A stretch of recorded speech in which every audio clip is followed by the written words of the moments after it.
내 어머니의 남은 수명은 단 7일. 하지만 내가 특별히 제안하지. 내 수명 10년을 포기한다면 어머니에게 10년을 더해주마. 어떤 선택을 하겠느냐? 죽음의 신 앞에서 자신의 생명을 내어주는 선택, 당신이라면 어떻게 하시겠습니까? 사랑하는 이를 위해 자신의 삶을 희생할 수 있을까요? 그리고 그 선택이 가져올 예상치 못한 운명의 장난을 견뎌낼 수 있을까요? 지금 바로 들어보세요. 당신의 가슴을 울릴 이야기가 시작됩니다. 일 선택의 순간 병든 어머니를 위해 100일 기도를 올리던 이수연이 염라대왕과 만나 운명적 거래를 하게 되는 장면. 깊은 산속 작은 암자, 100일째 기도를 올리는 이수연의 마른 등이 촛불 아래 흔들리고 있었다. 바깥은 이미 어둠이 내렸고 산사의 적막함 속에서 그의 간절한 기도 소리만이 울려 퍼졌다. 부처님, 제발 어머니의 병을 낫게 해주소서. 이 불효자식은 무엇이든 하겠나이다. 제 목숨이라도 바치겠나이다. 이수연은 쓰러질 듯 지친 몸을 이끌고 기도를 이어갔다. 100일 기도의 마지막 날, 그는 마지막 희망을 걸고 있었다. 한양에서 벼슬길에 오를 수 있는 재능을 가졌음에도 그는 병든 어머니를 봉양하기 위해 고향에 남아 가난한 서당 훈장으로 살아가고 있었다. 어머니를 살려주소서. 이수연의 눈에서 뜨거운 눈물이 흘러내렸다. 그때였다. 갑자기 암자 안에 한기가 감돌더니 촛불이 흔들리기 시작했다. 이상한 기운에 이수연은 고개를 들었다. 그리고 그 자리에 서 있는 검은 복장의 노인을 발견했다. 누구십니까? 이수연은 놀라 물러섰다. 나는 내가 그토록 간절히 부르는 이다. 나는 염라대왕이다. 노인의 목소리는 깊고 무거웠다. 이수연은 공포에 떨었다. 제발 어머니를 데려가지 마십시오. 어머니 대신 저를 데려가시옵소서.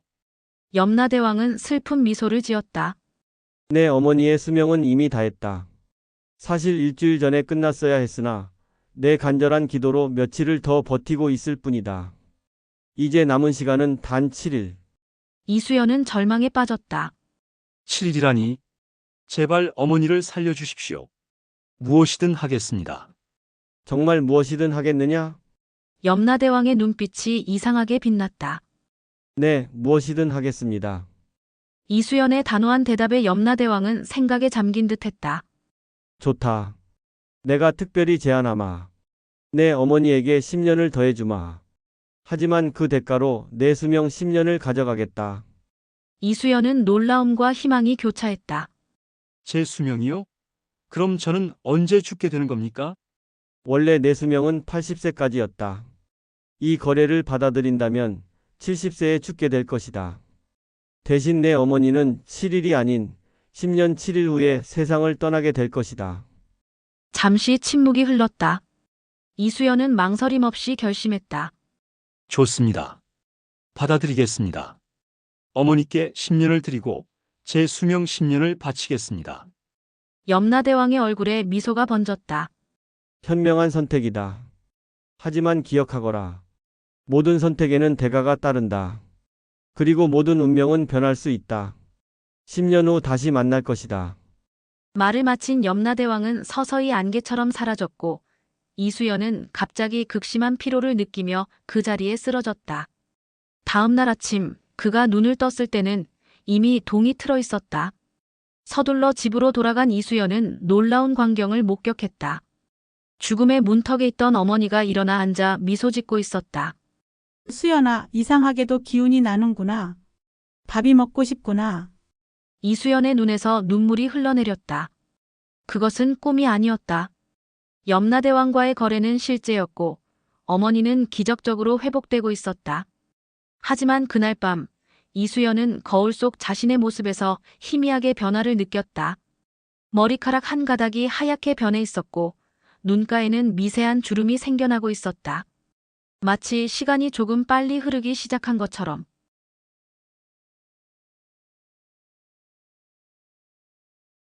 되찾은 행복 기적적으로 회복된 어머니와 행복한 시간을 보내는 이수연 하지만 그를 괴롭히는 자신의 운명에 대한 불안. 이수연의 작은 초가집 마당에는 봄 기운이 완연했다. 매화꽃이 흐드러지게 피어 향기로운 바람이 불어오고 어머니 김씨는 마루에 앉아 따스한 봄볕을 쬐고 있었다. 염라대왕과의 거래 이후 1년 어머니의 건강은 기적적으로 회복되어 이제는 혼자서도 집안일을 할 정도로 건강해졌다. 수연아, 이리 와서 이 늙은이 옆에 좀 앉아보거라. 어머니의 다정한 목소리에 이수연은 서당에서 돌아오는 길에 샀던 찹쌀떡을 내밀며 마루에 앉았다. 어머니, 장에서 찹쌀떡을 사왔습니다. 어머니가 좋아하시는 것으로 골랐습니다. 김 씨는 아들이 건넨 찹쌀떡을 받아들며 행복한 미소를 지었다. 우리 수연이 효심이 지극하구나. 내가 무슨 복이 있어 너 같은 아들을 두었는지. 이수연은 어머니의 말에 가슴이 따뜻해졌다. 비록 자신의 수명 10년을 희생했지만 이렇게 어머니의 건강한 모습을 볼 수 있다는 것만으로도 그 선택은 옳았다고 확신했다. 하지만 그의 마음 한켠에는 여전히 불안감이 자리 잡고 있었다. 거래 이후 그는 종종 강한 피로감을 느꼈고 이전에는 없던 기침이 심해질 때도 있었다. 수연아, 너 얼굴이 안 좋구나. 요즘 무리하는 것이 아니냐? 어머니의 걱정스러운 눈빛에 이수연은 급히 미소를 지었다. 괜찮습니다. 어머니, 서당 아이들이 말썽을 부려서 조금 피곤할 뿐입니다. 사실 이수연은 어머니가 모르게 의원을 찾아가 진맥을 받았었다. 의원은 이상할 정도로 빠르게 노화가 진행되고 있다며 걱정했다. 이보시오, 서생. 나에 비해 기운이 크게 쇠하고 있어. 특히 심장이 약해지고 있으니 무리하지 마시오. 저녁 식사 후 어머니는 이수연의 혼인 문제를 꺼냈다. 수연아, 너도 이제 혼인할 나이가 지났구나. 내가 병석에 누워있는 동안 내 혼인을 미루었는데 이제는 좋은 인연을 찾아보렴. 이수연은 어머니의 말에 잠시 생각에 잠겼다. 혼인. 자신의 수명이 줄어든 것을 알기에 누군가를 사랑하고 가정을 이루는 것이 옳은 일인지 확신이 서지 않았다. 아직은 어머니 봉양이 먼저입니다. 혼인은 조금 더 시간을 두고 생각해 보겠습니다. 다음 날 이수연은 장터에 가는 길에 우연히 어릴 적 같은 마을에서 자란 윤미라는 처녀를 만났다. 한때 이수연은 그녀에게 마음이 있었지만 어머니의 병환으로 자신의 마음을 접어두었다. 윤미, 오랜만이구나. 윤미는 환한 미소를 지으며 다가왔다. 정말 오랜만이에요. 수연 씨는 여전히 서당 훈장님으로 계시나요? 그들의 대화를 지켜보던 어머니는 두 사람 사이에 무언가 있음을 눈치챘다. 우리 윤미도 아직 혼인하지 않았니? 예상치 못한 대화의 흐름에 이수연은 당황했다. 그러나 그의 마음 한편에서는 오랫동안 억눌러왔던 감정이 다시 피어오르는 것을 느꼈다. 윤미의 미소와 따뜻한 눈빛이 그의 가슴을 설레게 했다. 하지만 곧 그는 현실로 돌아왔다. 자신의 상황, 염라대왕과의 거래, 그리고 점점 빨라지는 노화. 이런 상태에서 누군가를 사랑하는 것이 과연 옳은 일일까? 장터에서 돌아오는 길, 어머니는 그의 마음을 꿰뚫어보는 듯했다. 수연아, 윤미는 어떠냐? 좋은 색시가 될 것 같구나. 이수연은 애써 미소를 지었다. 어머니, 제가 지금 혼인을 생각할 때가 아닙니다. 어머니는 아들의 손을 꼭 잡았다. 아들아, 내가 무언가 숨기는 것 같구나. 1년 전부터 내 모습이 달라졌어. 늘 무언가 걱정하는 눈빛, 그리고 점점 야위어가는 모습. 어미에게 말해다오. 이수연은 어머니의 걱정 어린 눈빛을 피하지 못했다. 하지만 염라대왕과의 거래를 말할 수는 없었다. 어머니가 자책하실 테니까. 그저 조금 피곤할 뿐입니다. 어머니, 걱정 마십시오. 저는 어머니가 건강하신 것만으로도 행복합니다. 그날 밤 이수연은 자신의 모습을 거울에 비춰보았다. 불과 1년 만에 그의 얼굴은 5년은 더 늙어 보였다. 그의 수명은 단순히 10년이 줄어든 것이 아니었다. 그의 몸은 더 빨리 늙어가고 있었다. 예상치 못한 사랑. 이수연이 장터에서 만난 약초 상인 서아와 사랑에 빠지며 삶에 대한 애착이 커지는 갈등의 순간. 봄이 깊어가는 어느 날 이수연은 어머니의 감기약을 구하기 위해 약초 시장을 찾았다. 점점 좋아지는 어머니의 건강 상태에도 불구하고 가벼운 감기가 들어 이수연은 걱정이 되었다. 염라대왕과의 거래 이후 2년 그의 모습은 더욱 초라해져 있었다. 30대 초반의 나이였지만 이제 그의 외모는 40대 중반처럼 보였다. 약초 시장은 다양한 약재 향으로 가득했다. 이수연은 익숙한 약재상을 찾아 걸음을 옮겼다. 그러나 그곳에는 낯선 여인이 자리하고 있었다. 손님 무엇을 찾으시나요? 그녀의 목소리는 맑고 부드러웠다. 이수연은 잠시 그녀를 바라보았다. 단정한 차림에 지혜로운 눈빛을 가진 여인이었다. 감기약을 찾고 있습니다. 어머니가 기침을 심하게 하셔서요. 여인은 친절하게 미소 지었다. 어르신의 연세가 어떻게 되시나요? 감기의 증상은 어떠한지 자세히 말씀해 주시면 좋은 약재를 골라드리겠습니다. 이수연은 어머니의 상태를 자세히 설명했고 여인은 주의 깊게 들으며 약재를 골랐다. 그녀의 약재에 대한 해박한 지식과 섬세한 태도에 이수연은 감명을 받았다. 이 생강과 대추, 그리고 오미자를 함께 달여 드시면 좋을 것입니다. 여기 계피도 조금 넣어드리겠습니다. 감사합니다. 실례지만 전에 뵌 적이 없는 것 같은데 새로 이곳에 오신 건가요? 여인은 고개를 끄덕였다. 네, 한 달 전에 이곳으로 왔습니다.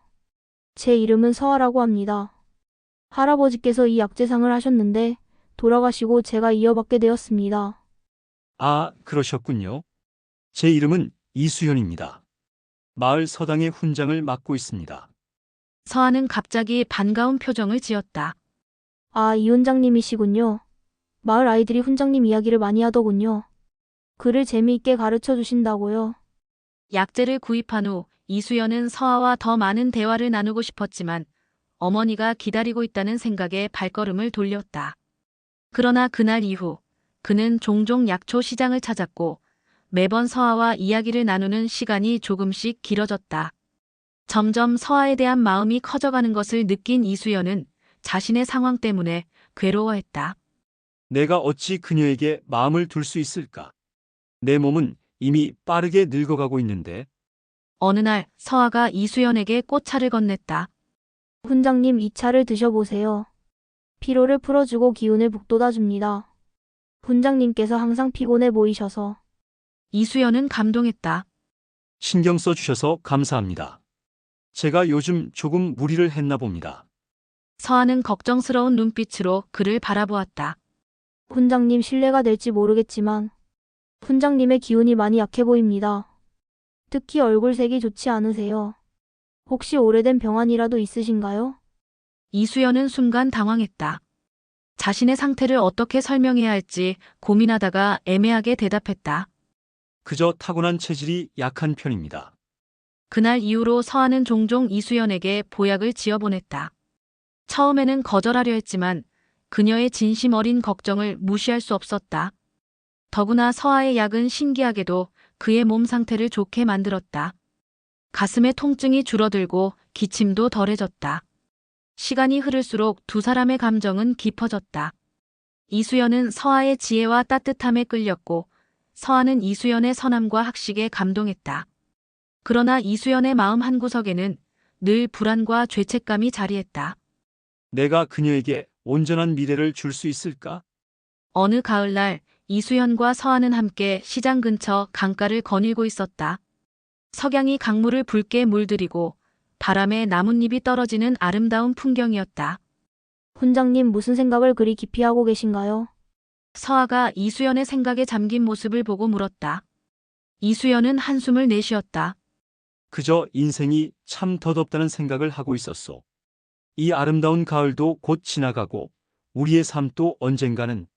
서아는 이수연의 손을 조심스럽게 잡았다. 그녀의 손길은 따뜻하고 부드러웠다. 훈장님, 삶은 짧을지 모르지만 그 안에서 우리가 누구와 함께하느냐가 중요하지 않을까요? 저는 훈장님과 함께하는 이 시간이 소중합니다. 이수연은 가슴이 떨렸다. 서아의 말은 그의 마음 깊숙한 곳을 건드렸다. 그는 용기를 내어 서아를 바라보았다. 서아 씨, 나는 당신에게 온전한 미래를 줄 수 없을지도 모릅니다. 내 몸은, 내 수명은. 서아는 미소를 지었다.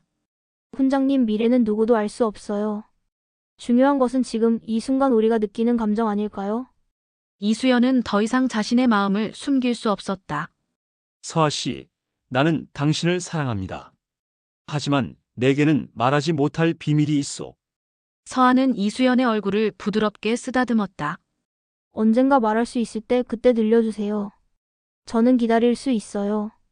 그날 밤 이수연은 오랜만에 마음의 평화를 느꼈다. 서아와의 사랑이 그에게 새로운 희망을 주었다. 하지만 동시에 그는 염라대왕과의 거래가 가져올 결과에 대해 더욱 두려움을 느꼈다. 자신의 남은 시간이 얼마나 될지, 그리고 서아와의 사랑이 어떤 결말을 맞게 될지. 닥쳐온 위기 염라대왕의 거래 후 5년 어머니는 건강하지만 이수연에게 죽음의 징조가 나타나며 서아와의 관계도 위기를 맞는 상황. 염라대왕과의 거래 후 5년이 지났다. 이수연의 어머니는 여전히 건강했지만 이수연의 상태는 급격히 나빠지고 있었다. 그의 얼굴은 마치 50대 후반의 사람처럼 주름이 깊어졌고 머리카락은 반 이상이 하얗게 변했다. 기침은 더 심해졌고 가끔은 가슴 통증으로 밤을 지새우기도 했다. 서아와의 관계는 깊어져 두 사람은 약혼한 상태였다. 하지만 이수연의 악화되는 건강 상태는 그들의 결혼 계획에 그림자를 드리웠다. 서아는 이수연의 상태를 걱정하여 끊임없이 약을 지어주었지만 그의 건강은 호전되지 않았다. 어느 날 저녁 이수연은 서당에서 돌아오는 길에 갑자기 심한 어지럼증을 느꼈다. 그는 길가에 쓰러졌고 지나가던 마을 사람들에 의해 집으로 실려왔다. 이 소식을 들은 서아가 급히 달려왔다. 이 도령님, 괜찮으세요? 서아의 목소리에는 걱정이 가득했다. 이수연은 간신히 눈을 떴다. 서하. 미안하오. 걱정을 끼쳐서. 서아는 이수연의 이마에 손을 얹고 체온을 확인했다. 열이 있어요. 제가 약을 지어올게요. 이수연은 서아의 손을 붙잡았다. 서하, 나와의 약혼을 후회하지 않소? 나는 이렇게 병약한데. 서아는 눈물을 참으며 고개를 저었다. 무슨 말씀을 하세요? 저는 도령님을 사랑합니다. 어떤 상황에서도 함께하고 싶어요. 그때 방문이 열리고 이수연의 어머니가 들어왔다. 서하야, 수연이 어떠니? 많이 약해지셨어요, 어머님. 하지만 제가 좋은 약을 지어올게요. 곧 나아질 거예요.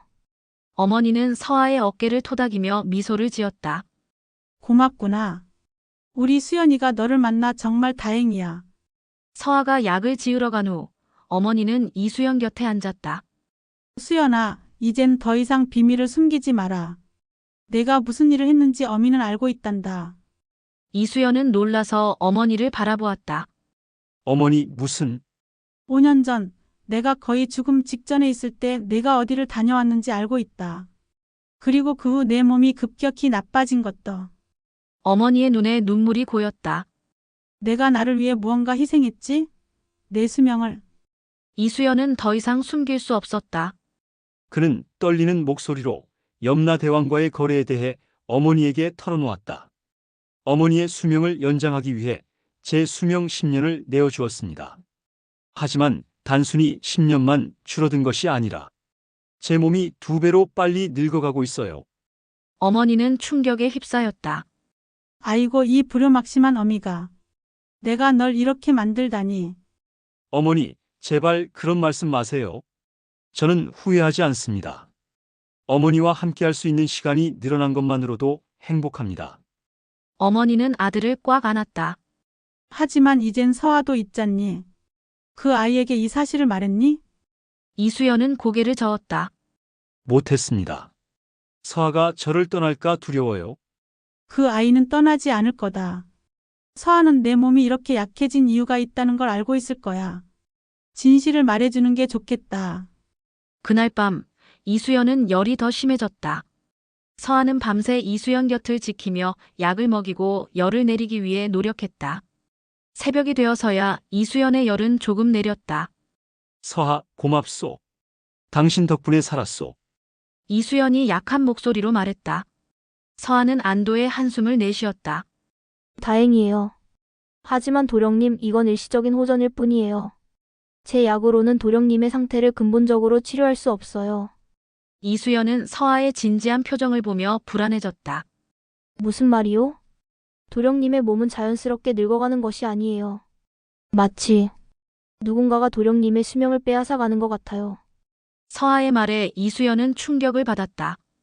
제가 옛 의서들을 찾아보았어요. 이런 증상은 오직 한 가지 경우에만 나타난다고 합니다. 바로 염라대왕과의 거래. 이수연의 얼굴이 창백해졌다. 서하, 난 서하는 이수연의 손을 꼭 잡았다. 모든 것을 알고 있어요. 어머님께서 말씀해 주셨어요. 도령님이 어머님을 위해 자신의 수명을 희생했다는 것을. 이수연은 눈을 감았다. 이제 날 떠나겠지. 그러나 예상과 달리 서하는 이수연을 강하게 껴안았다. 절대 떠나지 않아요. 오히려 도령님을 도와드리고 싶어요. 제가 방법을 찾았어요. 염라대왕을 다시 만날 수 있는 방법을. 진실의 순간 이수연의 상태를 걱정한 서하가 진실을 알게 되고 염라대왕을 만나기 위해 함께 산사에 오르는 장면. 서하가 알려준 방법은 5년 전 이수연이 염라대왕을 만났던 바로 그 산사로 돌아가는 것이었다. 그곳에서 동지의 100일 기도를 마치면 염라대왕을 다시 만날 수 있다는 것이다. 하지만 거기까지 어떻게 가겠소? 내 몸이 이 상태인데. 이수연은 걱정했다. 서하는 결연한 표정으로 말했다. 제가 도령님을 업고서라도 갈 거예요. 우리는 반드시 염라대왕을 만나야 해요. 그리고 어머니도 함께하기로 했다. 내가 이 일의 원인이니 나도 함께 가야 한다. 이렇게 셋은 험한 산길을 올랐다. 이수연은 때로는 걷고 때로는 서하와 어머니의 부축을 받으며 간신히 움직였다. 힘든 여정이었지만 그들의 마음은 확고했다. 마침내 산사에 도착했을 때 이수연은 거의 탈진 상태였다. 그는 5년 전 자신이 기도했던 그 자리에 앉았다. 서하와 어머니도 그 옆에 함께 앉아 기도를 시작했다. 염라대왕님, 제발 저희의 소원을 들어주소서. 이수연을 살려주소서. 세 사람의 간절한 기도 소리가 산사에 울려 퍼졌다. 밤이 깊어갈수록 산사는 더욱 춥고 어두워졌다. 그때 갑자기 촛불이 흔들리더니 어둠 속에서 검은 복장의 노인이 나타났다. 염라대왕이었다. 오랜만이구나, 이수연. 염라대왕의 목소리는 5년 전과 똑같이 깊고 무거웠다. 이수연은 힘겹게 고개를 들었다. 염라대왕님, 어머니가 급히 앞으로 나섰다. 대왕님, 제발 제 아들을 살려주십시오. 차라리 저의 남은 수명을 가져가시고 제 아들에게 다시 건강을 돌려주십시오. 염라대왕은 어머니를 바라보았다. 자식을 위한 어머니의 사랑이 깊구나. 하지만 거래는 이미 성립되었다. 이수연은 자신의 선택을 했고 그 대가를 치르고 있을 뿐이다. 이번에는 서하가 나섰다. 대왕님, 저도 제 수명을 내어드리겠습니다. 제발 이수연 도령님을 살려주십시오. 염라대왕은 서하를 유심히 바라보았다. 내 마음씨가 참으로 아름답구나. 하지만 수명은 그렇게 쉽게 주고받을 수 있는 것이 아니다. 모든 것에는 균형이 있어야 한다. 이수연은 힘겹게 일어나 염라대왕 앞에 무릎을 꿇었다. 염라대왕님, 제가 어리석었습니다. 어머니의 수명을 연장해달라고 한 것은 제 욕심이었습니다. 이제 깨달았습니다. 삶과 죽음은 자연의 이치이며 그것을 거스르려 한 것이 잘못이었습니다. 염라대왕은 이수연의 말에 깊은 생각에 잠겼다. 내가 진정 깨달았다면 내가 한 가지 제안을 하마. 내 어머니의 수명과 내 수명을 원래대로 돌려놓을 수 있다. 하지만 그 대신 무엇이든 하겠습니다. 이수연이 간절히 말했다. 그 대신 너희 세 사람은 앞으로 삶과 죽음의 이치를 세상에 전하는 사명을 가져야 한다. 사람들에게 욕심 부리지 말고 자연의 순리를 따르며 살아가라고 가르쳐야 한다. 세 사람은 서로를 바라보고 고개를 끄덕였다. 그렇게 하겠습니다. 염라대왕은 만족스러운 미소를 지었다. 좋다. 그럼 이제부터 모든 것이 원래대로 돌아갈 것이다. 하지만 기억하거라. 삶과 죽음은 늘 균형을 이루어야 하며 그 균형을 깨뜨리려는 시도는 항상 더 큰 대가를 치르게 된다. 염라대왕의 말이 끝나자 강한 빛이 산사를 가득 채웠다. 빛이 사라지자 염라대왕도 함께 사라졌다. 7명의 반전 염라대왕과의 두 번째 만남에서 벌어지는 놀라운 진실과 사랑의 힘으로 새로운 선택을 하게 되는 결말. 염라대왕과의 두 번째 만남 이후 놀라운 변화가 일어났다. 이수연의 몸은 점차 회복되기 시작했다. 하얗게 변했던 머리카락은 다시 검게 변했고 주름진 얼굴은 점점 젊어졌다. 그의 건강도 날로 좋아졌다.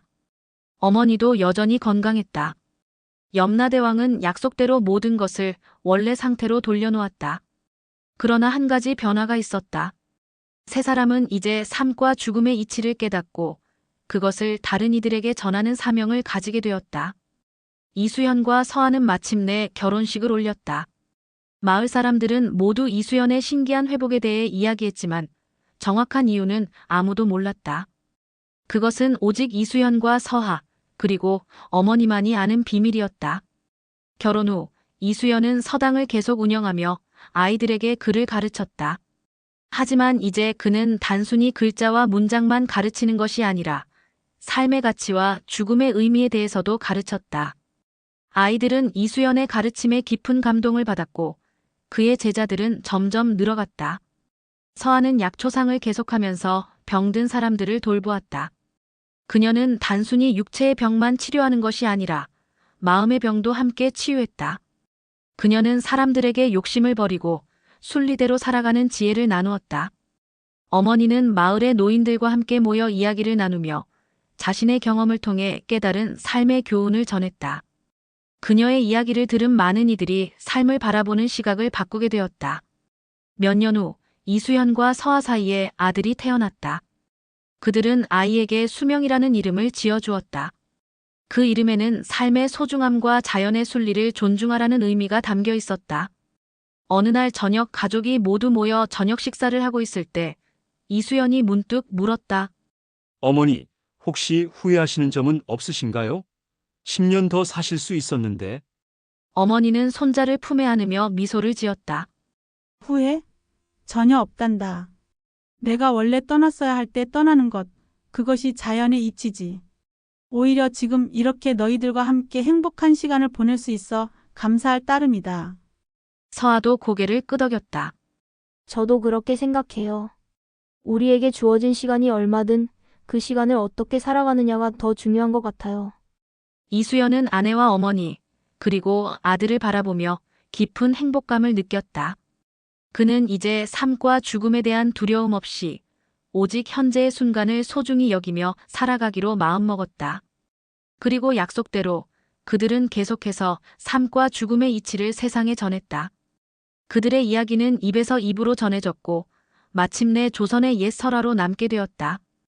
그것은 바로 염라대왕과 장수 선물이라는 이야기였다. 세월이 흘러 어머니가 자연의 이치에 따라 평화롭게 세상을 떠났을 때 이수연과 서한은 슬퍼하면서도 감사했다. 어머니는 그들에게 값진 교훈을 남겨주었기 때문이다. 사랑하는 청취자 여러분, 오늘 염라대왕과 장수 선물을 들어주셔서 감사합니다. 이 이야기를 통해 삶과 죽음에 대한 깊은 생각을 나눌 수 있었기를 바랍니다. 우리는 모두 한정된 시간을 살아갑니다. 그 시간이 얼마나 될지는 아무도 모르지만 중요한 것은 그 시간을 어떻게 살아가느냐가 아닐까요? 사랑하는 사람들과 함께하는 순간, 자신의 열정을 따르는 시간, 그리고 타인을 위해 베푸는 마음. 이것들이 우리 삶을 진정으로 풍요롭게 만드는 요소들입니다. 여러분도 이수연처럼 소중한 사람을 위해 자신을 희생할 수 있는 사랑을 가지고 계신가요? 또는 서하처럼 어려움에 처한 이를 끝까지 지지해 줄 수 있는 용기가 있으신가요? 오늘 밤 잠자리에 들기 전에 잠시 생각해 보시길 바랍니다. 다음 편에서는 또 다른 감동적인 조선시대 이야기로 찾아뵙겠습니다. 여러분의 하루가 행복으로 가득하길 바라며 조선시대 이야기였습니다. 구독과 좋아요, 그리고 여러분의 생각을 댓글로 남겨주세요. 감사합니다.